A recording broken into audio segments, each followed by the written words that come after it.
Let's check out some stocks of interest. There's Celestica. Took a hammering at the start of this week amid fears over AI spending, but it's been roaring back since. Let's get more from Bloomberg's Stephanie Hughes. Stephanie.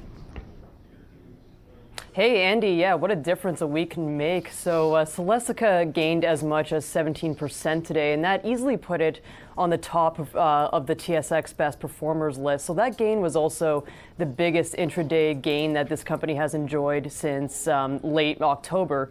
So the company, which is an electronics manufacturing producer there, it reported earnings after the bell last night, and the adjusted earnings came ahead of what analysts were expecting for the company.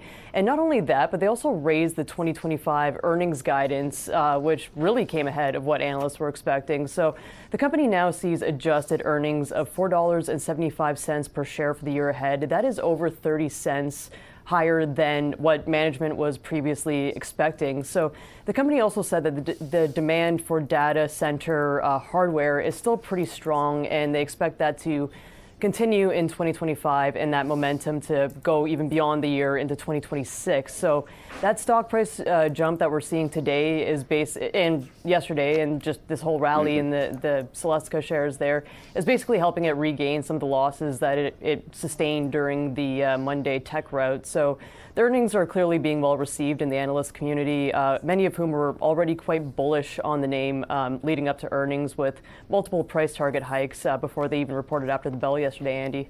And you may have seen we were joined by the CFO earlier, John Ehrlichman. Talked to him. People can view that at bnnbloomberg.ca.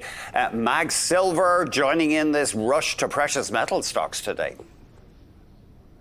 Absolutely. Yeah, MAG Silver I'm focusing on as a proxy for the whole precious metals story there. But those shares gained by over 9% at its highest point. That is the largest stock price move since last March, and it brought the stock price to November levels, essentially. So it's regaining a few weeks and months of share appreciation there. So MAG was the leader, or had been the leader this morning, of the precious metals rally on the TSX after gold spot prices hit a fresh all-time high at over $2,790 an ounce, which is beating the previous high in October. Gold prices are rising because of a weaker U.S. dollar after economic data released this morning pointed to softer than expected earnings growth at the end of last year. So it's not just MAG Silver. We're seeing other companies, precious metals companies in Canada gain as well, like Fortuna Mining, Silvercrest Metals, First Majestic, Pan American Silver, and a few others, Andy. So this gold story really is still going strong there.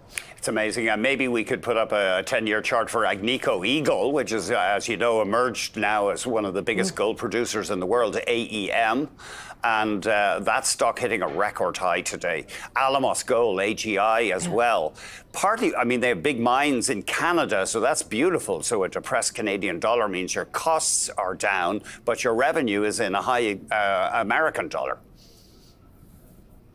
Yeah, and I spoke with a few analysts who say that's going to be the main driver of this cyclical earnings growth in among gold names there. So it's pretty interesting to see that play out, Andy. Oh, I'm sorry. You know what? I was literally mansplaining there. You wrote a story that touched on that theme earlier this week. I'm sorry, Stephanie. Thank you very much.